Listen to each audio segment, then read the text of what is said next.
বিজেপির রাজনীতিতে আরএসএস কোনোভাবে নাক গলায় না, কোনোভাবে নাক গলায় না।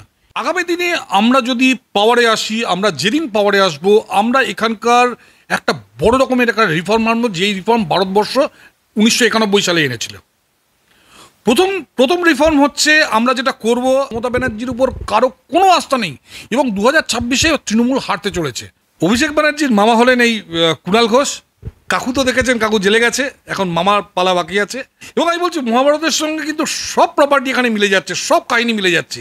14 বছর হয়ে গেছে, 15 বছর, এবার যুদ্ধটা শুরু হবে, ধর্মযুদ্ধ শুরু হবে, যুদ্ধ না ধর্মযুদ্ধ শুরু হবে। এবং অ্যাট দি সেম টাইম এখানেও একটা শকুনি ক্যারেক্টার আছে। আর শকুনি ক্যারেক্টার হলো, দেখুন, প্রথমত হচ্ছে যে বিজেপি একটা সাংগঠনিক দল। এখানে একটা রুটিন অনুযায়ী সভাপতি পরিবর্তন হয়। এটা ওই যেমন লালু প্রসাদের পার্টি বা মুলায়ম সিংয়ের পার্টি বা মমতা ব্যানার্জির পার্টি বা গান্ধী ফ্যামিলির পার্টি, তাদের মতো নয়। ফলে এটা একটা ন্যাচারাল প্রসেস এবং এখানে একজনের জায়গায় আরেকজন আসবেন। এবং সেখানে শ্রমিকবাবু এসছেন। শ্রমিকবাবু আজকের দিনে ফিটেস্ট, মানে one of the fittest candidate শ্রমিকবাবু। আমি ফিটেস্ট বলছি, ওয়ান অফ দ্য ফিটেস্ট। এবং বহুদিন ধরে কাজ করছেন, রাজ্যের প্রত্যেকটা মানুষ ওনাকে চেনে। অসম্ভব ধারালো ওনার জীবে সরস্বতী। এবং কথাবার্তা মানে অসাধারণ, মানে যে কোনো মানুষকে ওনার মানে বক্তৃতায় মানুষ মানে মানে উজ্জীবিত হয়ে ওঠে। আজকের দিনে এরকম একজন মানুষের দরকার ছিল, কারণ সুকান্তবাবু উনি শিক্ষিত মানুষ, কিন্তু উনি কেন্দ্রীয় মন্ত্রী হয়ে গেছেন শিক্ষামন্ত্রী হিসাবে। তো সেখানে 1 বছর আগেই, আমাদের তো এক ব্যক্তি এক পদ নীতি, 1 বছর আগেই সুকান্তবাবুর জায়গায় ওনার আসার কথা ছিল।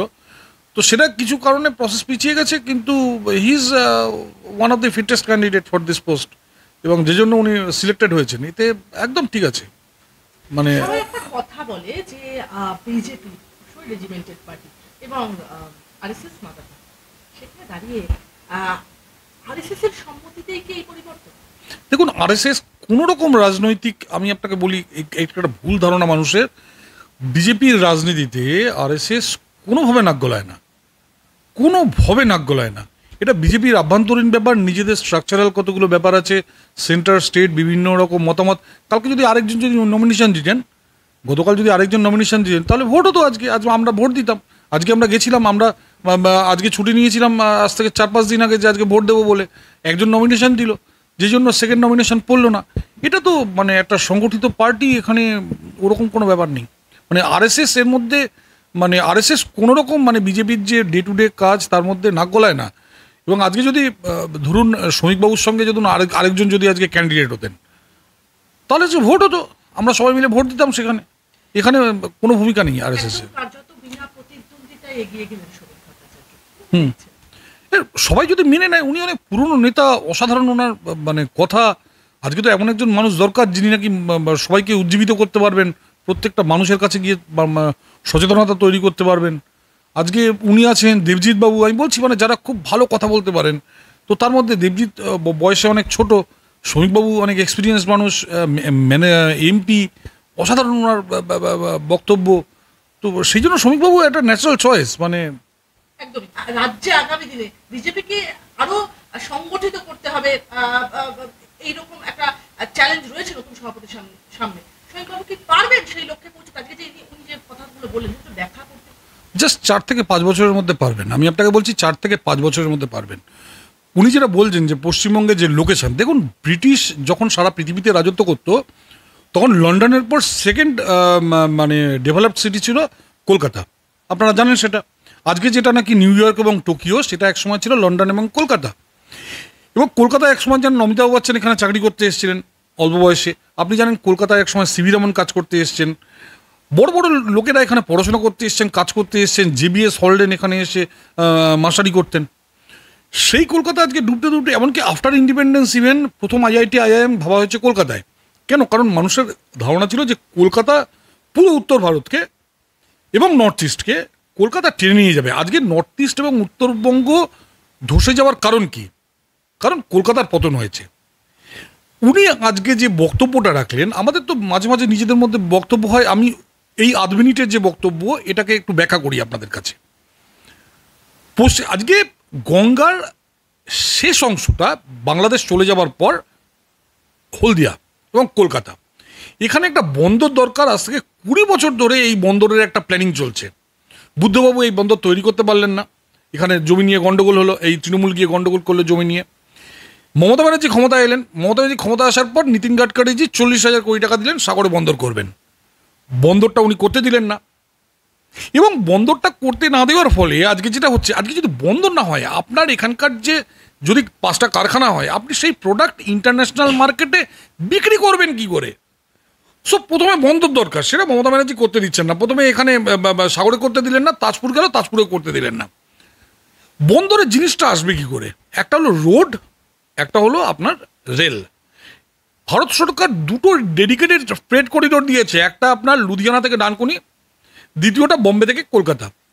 দুটোর ক্ষেত্রেই পশ্চিমবঙ্গের বর্ডারে এসে কাজ আটকে গেছে। তাহলে আজকে আমরা যদি ট্রেডিং সেন্টার হই, যেটা ধরুন আজকে নিউ ইয়র্ক বা আজকে টোকিও বা সিঙ্গাপুর, এরা যে ট্রেডিং সেন্টার, আমরা যদি সেই রকম ট্রেডিং সেন্টার বা ধরুন সাংহাই বা হংকং যেমন চীনের ট্রেডিং সেন্টার, আমরা ট্রেডিং সেন্টার হওয়ার জন্য বম্বের থেকে অনেক বেটার জায়গায় বসে আছি।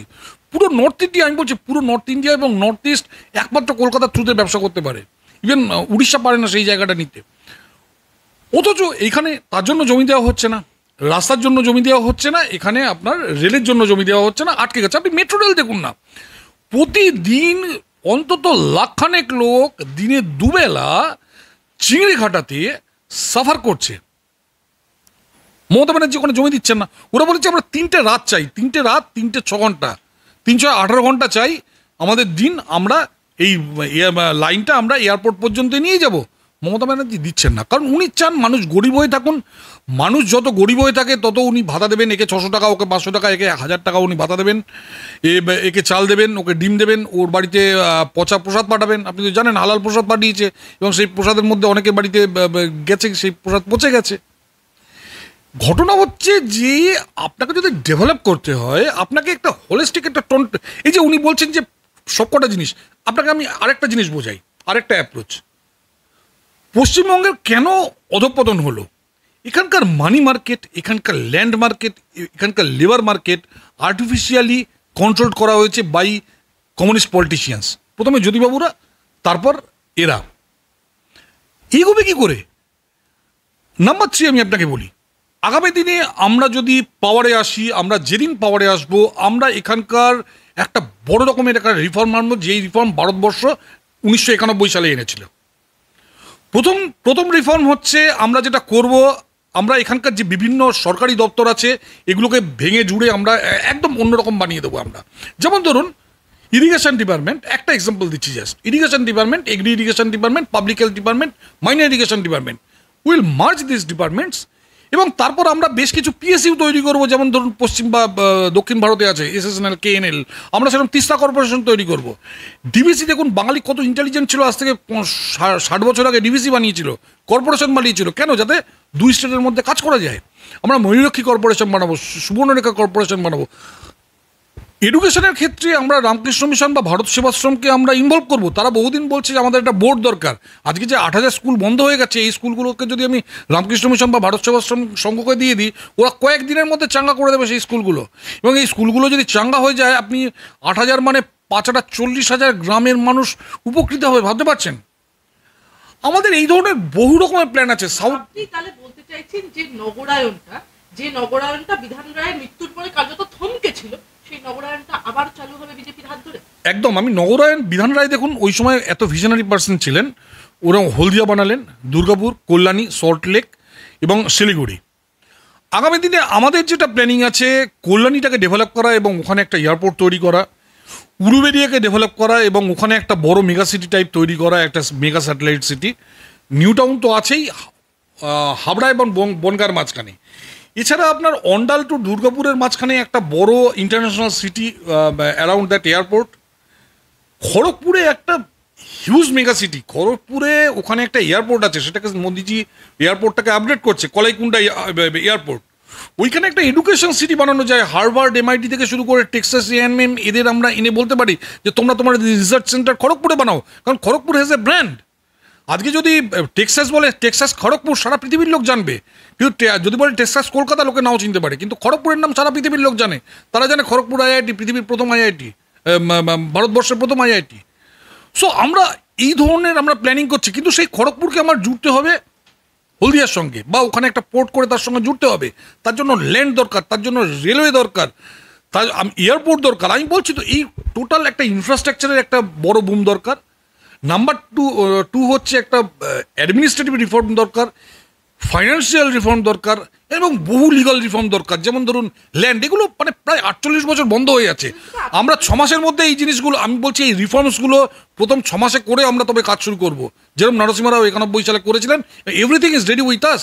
সেটাই উনি আজকে এই হাফ মিনিটের যে বক্তব্য উনি যেটা বলেছেন যে আমরা সিনক্রোনাইজ করব, উনি সেটা বলার চেষ্টা করেছেন যে আমরা এই প্রত্যেকটা জিনিসকে একটা মানে শৃঙ্খলার মধ্যে এনে জুড়ে একটা জায়গায় আমরা তার রেজাল্ট দেবো। এই যে এত সহস্র পরিকল্পনা, সেই সহস্র পরিকল্পনাটার একদম প্রথম ধাপের একটা কাজ আজকে সম্পন্ন হলো কি কোথাও কি শরীর ভট্টাচার্যকে রাজ্য সভাপতি নির্বাচনের মধ্যে দিয়ে? না, ইটস এ কন্টিনিউয়াস প্রসেস। উনি আজকে বক্তব্যটা রাখলেন, হি ইজ লিডার টুডে। কাল পর্যন্ত লিডারশিপের দায়িত্ব ছিল ওনার হাতে, আজকে উনি লিডারশিপের ব্যাটার নিলেন। উনি খুব ভালো বক্তা, উনি বলেছেন, কিন্তু দিস ইজ আওয়ার প্ল্যানিং, যেটা উনি আজকে বলার চেষ্টা করলেন। আমি একটা কথা বলবো, এই সুবক্তা হয়, আপনি বলেন দিদি শরৎ কুমার সরস্বতী, আমি সে প্রসঙ্গে বলবো ঠিক একদম 180 ডিগ্রি ঘুরে রাজ্যের পুরমন্ত্রী তথা মানে কলকাতা কর্পোরেশনের মহানাগরিক ববি হাকিম, বিরাল হাকিম, তিনি বলছেন শ্রমিক নিজেও জানেন তৃণমূলকে সরানো অসম্ভব, সভাপতি বদল করলেই তৃণমূলের যে ভিত্তি তা সরানো সম্ভব নয়। বিজেপি নিজেদের সংগঠনের মধ্যে থাকুক, আনন্দ করুক, সভাপতি হোক, খাওয়া দাওয়া হোক, কিন্তু তৃণমূলকে সরানোর প্রত্যাশা কখনোই সম্ভব হবে না, কারণ তৃণমূলের নেত্রীর নাম মমতা বন্দ্যোপাধ্যায়, যার উপর সমস্ত বাংলার মানুষের আস্থা আছে। দেখুন, মমতা ব্যানার্জির উপর আজকের দিনে যদি মমতা ব্যানার্জির উপর আস্থা থাকতো, আপনি গত পঞ্চায়েতে দেখেছেন কিভাবে রেগিং করেছে। প্রথমে কাউকে নমিনেশন দিতে দিচ্ছে না, যে নমিনেশন দিল তো অমনি তার বাড়িতে গিয়ে আগুন জ্বালিয়ে দিল। তারপর ভোট শুরু হলে সেখানে ইয়েকে কিডন্যাপ করা, আপনার ওর নাম কি, বুথ এজেন্টকে কিডন্যাপ করা, তারপর ভোটের সময় রিগিং করা, তা ভোটের পর গণনার সময় রিগিং করা, কখনো কখনো ওই ব্যালট বক্স নিয়ে তুলে যাওয়া। যদি মমতা ব্যানার্জির উপর মানুষের এত আস্থা থাকতো, তাহলে উনি রিগিং বুথ দখল করে জিতছেন কেন? তাহলে উনি ওই তপন কান্দুকে হত্যা করলেন কেন ঝালদায়? আপনি বলুন, তপন কান্দুকে মমতা ব্যানার্জি লোকেরা কেন গিয়ে হত্যা করলো? যদি মমতা ব্যানার্জির উপর মানুষের আস্থা থাকতো। কোনো আস্থা নেই। আজকের দিনে এত দুর্নীতি, এত অপদার্থতা এবং এত ফেলিওর, তারপর মমতা ব্যানার্জির উপর কারো কোনো আস্থা নেই। এবং 2026-এ তৃণমূল হারতে চলেছে। সেই ভয় থেকে উনি আজকে এই রিয়াকশনটা দিয়েছেন। আজকে ওনারা বলছেন যে আমরা মুসলিম ভোটের উপর 30% মুসলিম ভোট, বাকি 70% কোথায় যাবে? আজকে পশ্চিমবঙ্গে মাহিষ্য, তিলি, বণিক, কৈবর্ত এবং তার সঙ্গে হচ্ছে আপনার সদগোপ, এদের গত 35 বছর ধরে ওবিসি কোটা থেকে বঞ্চিত করা হয়েছে। গত 5 বছর মোদিজি ইডাব্লিউএস কোটা দিয়েছেন জেনারেল কাস্টের ছেলে মেয়েদের। পশ্চিমবঙ্গ একমাত্র রাজ্য যেখানকার জেনারেল কাস্টের ছেলেমেয়েরা, গরিব ছেলেমেয়েরা ইডাব্লিউএস কোটা পায় না। সারা ভারতবর্ষে শিডিউল ট্রাইবস কোটা 7.5%, পশ্চিমবঙ্গে শিডিউল ট্রাইবস কোটা মাত্র 6%। এখানকার যারা আদিবাসী আছে তারা বিদ্রোহ করবে আগামী দিনে। কেন এখানে তাদের ডিপ্রাইভ করা হচ্ছে? আপনি মুসলমানদের জন্য 17% কোটা দিচ্ছেন এখানে ওবিসির নাম করে। অন দি কন্ট্রারি, আপনি শিডিউল ট্রাইবস যারা এখানকার ভূমিপুত্র তাদের আপনি কোটা দিচ্ছেন না। আপনি মাহাতোরা এসটি কোটা চাইছে, মাহাতোদের দিচ্ছেন না। আপনি বলছেন শিডিউল ট্রাইবস কম, আপনি 6% কোটা দিচ্ছেন, মাহাতোদের দিচ্ছেন না কেন? মাহাতোদের ওখানে ঢুকিয়ে শিডিউল ট্রাইবস 7.5% কোটা করুন। আমি আপনাকে বলছি, মানে অ্যাক্রস দি মানে ক্লাস অ্যান্ড কাস্ট এভরিথিং আমি বলছি, যেটা আমরা খুব একটা বিশ্বাস করি না। প্রত্যেকটা হিন্দু আজকে মমতা ব্যানার্জির উপর ক্ষেপে আছেন, এবং এবার এরা হিন্দুদের কোনো ভোট পাবে না। আমি আপনাকে বলছি, এবার এরা হিন্দুদের কোনো ভোট পাবে না। আপনারা যখন বলছেন হিন্দুদের ভোট পাবে না, উপনির্বাচনের যে ফলাফল ছিল, দেবাংশু ভট্টাচার্য তো বলেছেন হিন্দুদের ভোট, শুভেন্দু অধিকারীর যে উগ্র জাতীয়তাবাদ এবং উগ্র হিন্দুত্ববাদ, তাতে পশ্চিমবাংলার হিন্দুরা কখনোই সন্তুষ্ট নয়, তাই তারা এই যে হিন্দু ভোট, সেই ভোট কনসলিডেট করতে ব্যর্থ হয়েছে। আরে ওখানে তো মুসলিমরা থাকে, ওখানে তো হিন্দুরা থাকেই না। ওখানে যেখানে ভোট হয়েছে ওখানে 70% মুসলিম, বাকি 30% ভোট আমরা পেয়েছি। পাইনি কোথায়? আমরা তো পেয়েছি। এবার লোকে যদি বলে যে ভোট কেন, আরে উপনির্বাচনে তো 2-1% ভোট কমেই, কারণ মানুষ বাইরে। হ্যাঁ হ্যাঁ, কিন্তু ওখানে তো সবাই মুসলমান, ওখানে তো সবাই মুসলমান, এবং মুসলমানরা আমাদের ভোট দেবে না। ওদের ওই ইমামরা ওখান থেকে বলে যে তৃণমূল কংগ্রেসকে ভোট দাও। তৃণমূল কংগ্রেসের নেতারা গিয়ে এখানে ওই হাজি সাহেব এই সাহেব এদের সঙ্গে কথা বলে, তারপর ওই ফুরফুরা শরীফে গিয়ে ওদের সঙ্গে ডিল করবে। ফুরফুরা শরীফ থেকে বলে দেবে সব ইমামদের যে তোমরা তৃণমূলকে ভোট দাও, ফলে মুসলমানরা আমাদের ভোট দেবে না। হিন্দু মুসলিম করে আপনারা কি এই নির্বাচনে এগোতে পারবেন? হিন্দু মুসলিম আমরা করছি না। হিন্দু মুসলিম শুরু করেছে সে বুদ্ধদেব ভট্টাচার্য, তারপর করছে মমতা ব্যানার্জি। বুদ্ধদেব ভট্টাচার্য 2010-এ আপনারা গুগল করে দেখুন বলে গেছেন যে আজ থেকে মহাকারণে 10% মুসলমান আমি ঢোকাবো। আপনি কি করে 10%, কেন 11% না, কেন 9% না? 11% না কারণ আপনি তাদের শিক্ষা দেননি, 9% না কেন কারণ আপনি 10% কোটা দিচ্ছেন তাদের। কেন কোটায় আসবে তারা? তারা আমাদের মতো পরীক্ষা দিয়ে কেন ঢুকবে না? কারণ আপনি তাদের জন্য কিছু করেননি। এবং দেয়ার আফটার মমতা 17%-এ নিয়ে গেছেন। আজকে ওবিসি এ ওবিসি বি দুটোতেই মুসলিম ভর্তি, এবং আপনি জানেন হাইকোর্টে তারা হেরে গেছে। হাইকোর্টে তারা হেরে গেছে, আপনি জানেন। তাহলে আজকে এরা কমপ্লিটলি মুসলিম হিন্দু মুসলিম রাজনীতিটা শুরু করেছে কারা? শুরু করেছে কংগ্রেস, শুরু করেছে এখানে এরা আপনার সিপিএম, শুরু করেছে তৃণমূল। আজকে সব ভাই ভাই হয়ে গেছে তারা। আমি আপনাকে বলি, দেশ যখন ভাগ হয়, এই যে লোকে বলে যে বাংলা বাংলা বাংলা এক থাকলে, আরে বাংলা এক থাকলে না মমতা ব্যানার্জি মুখ্যমন্ত্রী হতেন, না বিধান রায় হতেন, না জ্যোতিবাবু হতেন। দেশ স্বাধীনতার আগে 3বার অবিভক্ত বাংলায় ভোট হয়েছিল। 1937 সালে তখন পশ্চিমবঙ্গে, তখন বাংলায় সুভাষচন্দ্র বোস ছিলেন। সুভাষচন্দ্র বোসকে বাংলার লোক প্রধানমন্ত্রী করেনি, তখন প্রধানমন্ত্রী বলা হতো। করেছে কাকে? ফজলুল হককে। কেন? কারণ মুসলমানদের কাছে সুভাষচন্দ্র বোস আগে না, ফজলুল হক আগে। 1937-এ এখানকার মুসলমানরা সুভাষচন্দ্র বোসকে মুখ্যমন্ত্রী করে, প্রধানমন্ত্রী করেনি, কংগ্রেসকে করেনি। কাকে করেছে? করেছে ফজলুল হকে, কৃষক প্রজা পার্টিকে। 41 সালে কাকে করেছে? খাজা নাজিমুদ্দিনকে। খাজা নাজিমুদ্দিনকে করেছে, শরৎচন্দ্র বসুকে করেনি, জ্যোতি বসুকে করেনি, বিধানচন্দ্র রায়কে করেনি, প্রফুল্ল ঘোষকে করেনি। তারা করেছে খাজা নাজিমুদ্দিনকে।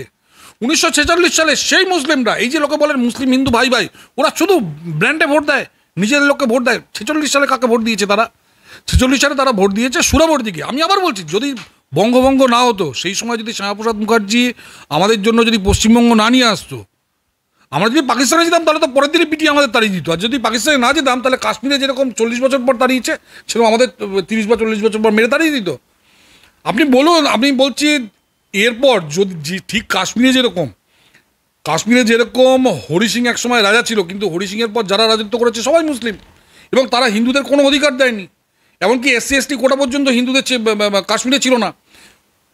বেঙ্গল যদি অবিভক্ত বাংলা যদি ভারতবর্ষে থাকতো, তাহলে তারা 370-এর মতো একটা দাবি তারা এখানে খুঁজে বের করতো, এবং নেহরু সেটা অ্যালাউ করতো। কাশ্মীরে যখন করেছে বেঙ্গলকেও দিত।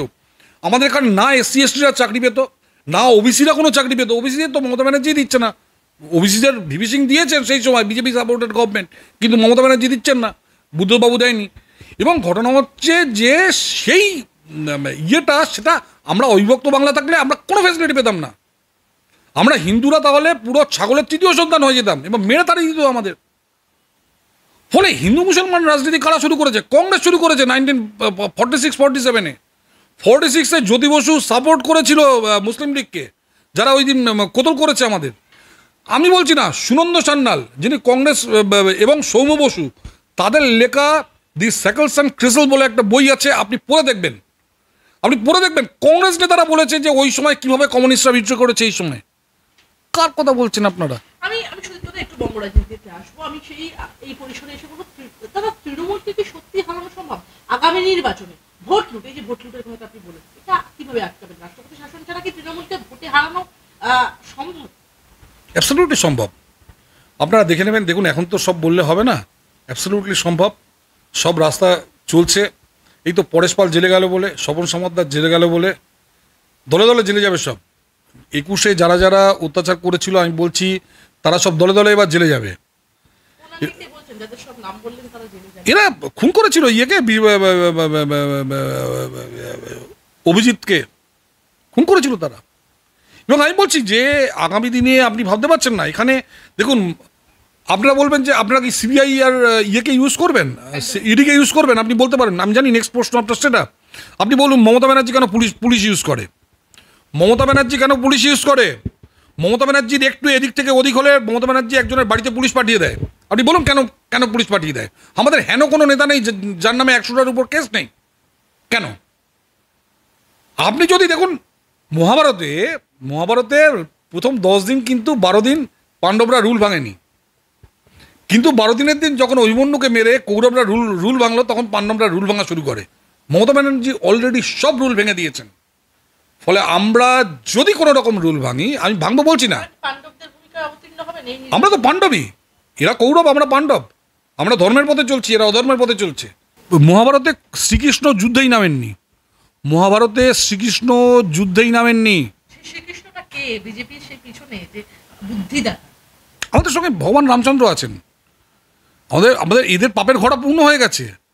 ওখানে যেমন 14 বছর হয়ে গেছে, 14 বছরের পর এরা 15th ইয়ারে এদের হারালো। পশ্চিমবঙ্গে মমতা ব্যানার্জি 14 বছর হয়ে গেছে, এই 15th ইয়ার কুরুক্ষেত্র যুদ্ধ হবে সামনেই, এবং কুরুক্ষেত্র যুদ্ধ মানে ধর্মযুদ্ধ, এবং এই ধর্মযুদ্ধে জয় ধর্মের পক্ষেই হবে। শ্রীরামচন্দ্র থাকুক, এই শ্রী হনুমান রথের উপর ছিলেন, অর্জুনের রথের উপর ছিলেন, এটাই প্রমাণ আমাদের মাথায়।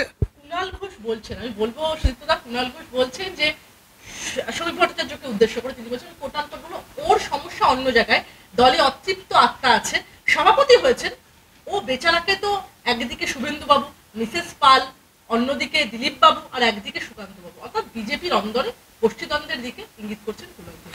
দেখুন, মহাভারতে আবার ফিরে যাই। শকুনি কিন্তু প্রতিশোধ নিতে এসেছিলেন, মানে এরা ভাবতো আমার মামা, আমার বন্ধু, কিন্তু শকুনি প্রতিশোধ নিতে এসেছিলেন। ঠিক সেরকম অভিষেক বন্দ্যোপাধ্যায়ের মামা হলেন এখানে আপনার কুণাল মামা। ব্যাপারটা হচ্ছে যে ধৃতরাষ্ট্র একসময় ওর 100 ভাই এবং তার বাবাকে হত্যা করেছিলেন, এবং তখন শকুনি এখানে আসেন, এবং শকুনি ঠিক করেন যে আমি এদের এমন অবস্থা তৈরি করব, এমনভাবে আমি এদের পাপ করাবো যে যাতে পাপের ভরা পূর্ণ হয়ে যায় এবং এদের যাতে অধঃপতন হয়, এবং সেই অধঃপতন পর্যন্ত শকুনি অপেক্ষা করেছেন। কুণাল ঘোষ হলেন অভিষেক ব্যানার্জির মামা, অভিষেক ব্যানার্জি হলেন দুর্যোধন, অভিষেক ব্যানার্জির মামা হলেন এই কুণাল ঘোষ। কাকু তো দেখেছেন, কাকু জেলে গেছে, এখন মামার পালা বাকি আছে। কুণাল ঘোষ ওনাদের দিয়ে পাপ করাচ্ছেন, পাপ করতে উনি উদ্বুদ্ধ করছেন, এবং আমি বলছি মহাভারতের সঙ্গে কিন্তু সব প্রপার্টি এখানে মিলে যাচ্ছে, সব কাহিনী মিলে যাচ্ছে। 14 বছর হয়ে গেছে, 15 বছর, এবার যুদ্ধটা শুরু হবে, ধর্মযুদ্ধ শুরু হবে, যুদ্ধ না ধর্মযুদ্ধ শুরু হবে। এবং অ্যাট দি সেম টাইম এখানেও একটা শকুনি ক্যারেক্টার আছে, আর শকুনি ক্যারেক্টার হলো এই কুণাল ঘোষ, যে নাকি শান্তিতে মানুষকে থাকতে দিচ্ছে না। ওখানে যেমন শকুনি শান্তিতে ওখানকার কাউকে থাকতে দেননি হস্তিনাপুরের, এখানে সেই রোলটি প্লে করছেন কুণাল ঘোষ। কুণাল ঘোষ আমাদের কিছু করছে না, কুণাল ঘোষ কিন্তু ক্ষতি করছে তৃণমূলের। তাহলে আমি বলবো, তাহলে বিজেপির কাছে এখন কি অর্জুনের মতোই পাখির চোখ এখন বাংলার মসনদ? বাংলার মানুষকে বাঁচাতে হবে, বাঙালি হিন্দুকে বাঁচাতে হবে, মসনদ করে ব্যাপার না। আমরা এখানে রাজত্ব করতে আসবো না, আমরা দায়িত্ব নিতে আসবো, আমরা মানুষকে সঙ্গে নিয়ে দায়িত্ব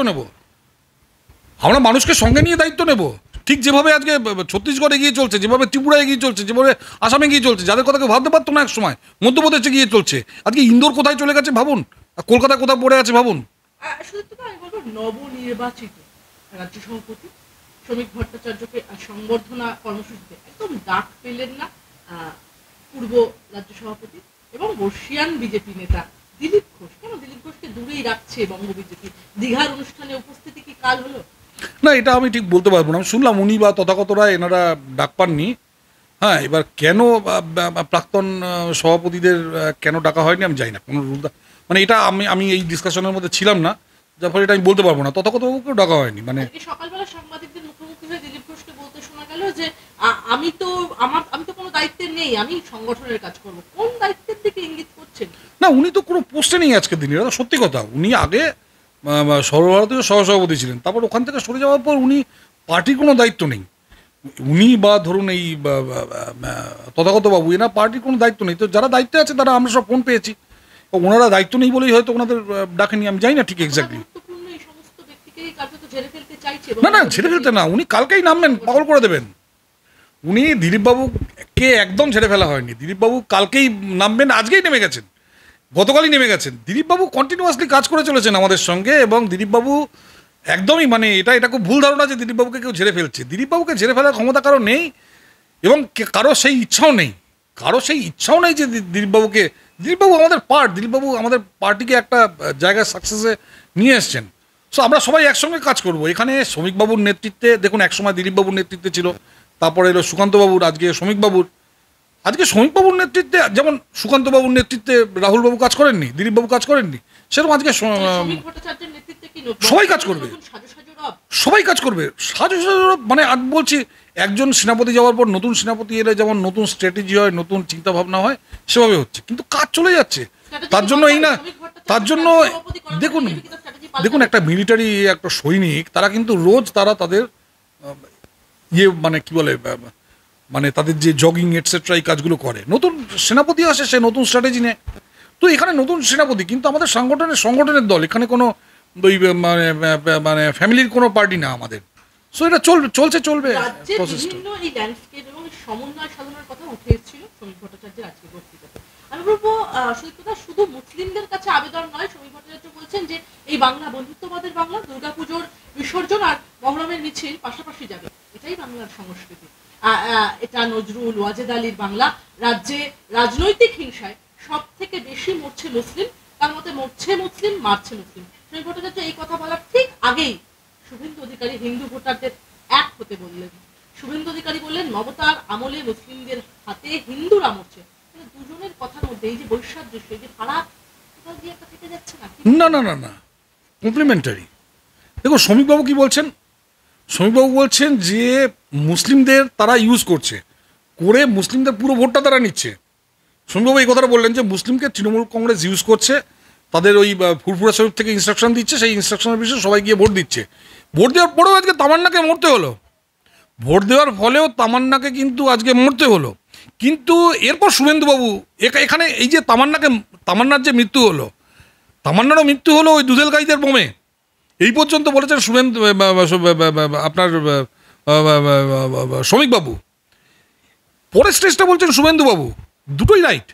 এরপরেও কালকে যদি ভোট হয়, আপনি দেখবেন তামান্নার যে পাড়ার লোকেরা আছে তারা গিয়ে আবার তৃণমূলকে ভোট দেবে।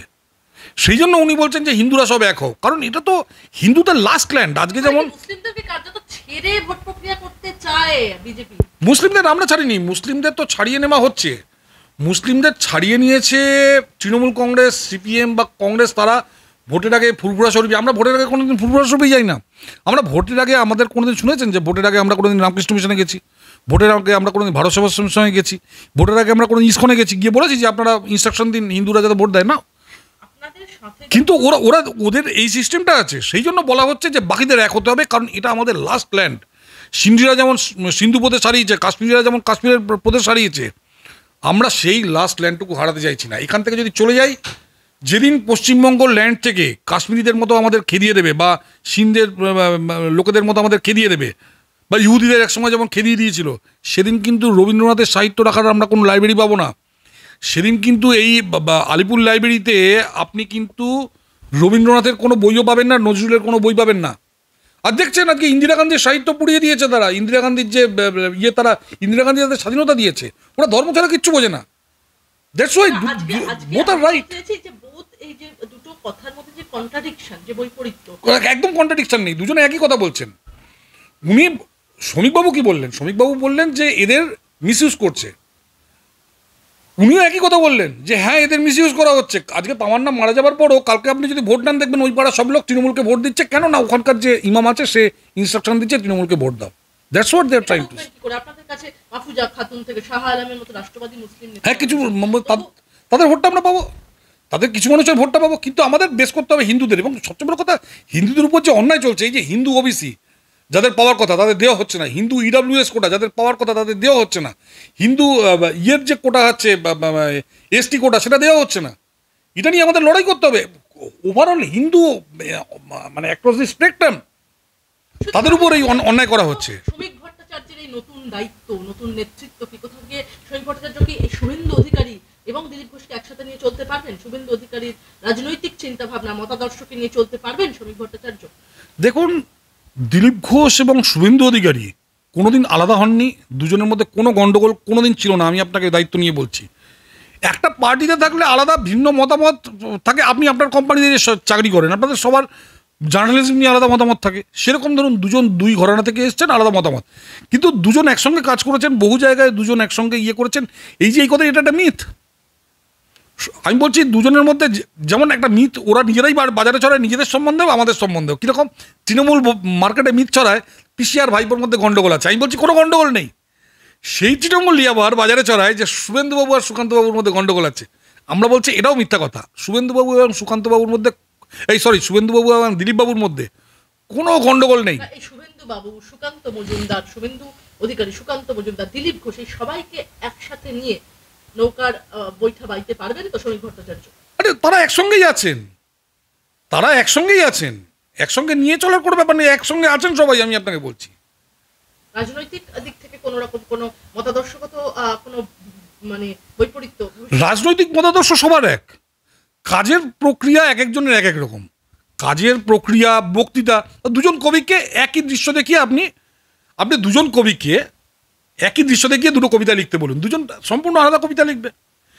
ঠিক সেরকম ধরুন বৃষ্টি পড়ছে, পাতায় জল পড়ছে, দুজন কবিকে আপনি একসঙ্গে কবিতা লিখতে বললেন, দুজন দুরকম কবিতা লিখবে। ঠিক সেরকম একই প্রসেস, একই ধরুন প্রবলেম, তার উপরে যদি আপনি শ্রমিকবাবুকে বক্তৃতা দিতে বলেন, আপনি সুকান্তবাবুকে বলেন, আপনি যদি দিলীপবাবুকে বলেন, আপনি যদি শুভেন্দুবাবুকে বলেন, চারজন চার রকম বক্তৃতা দেবে, চার রকম স্টেটমেন্ট দেবেন। এর মানে এই না যে তাদের মধ্যে গন্ডগোল আছে।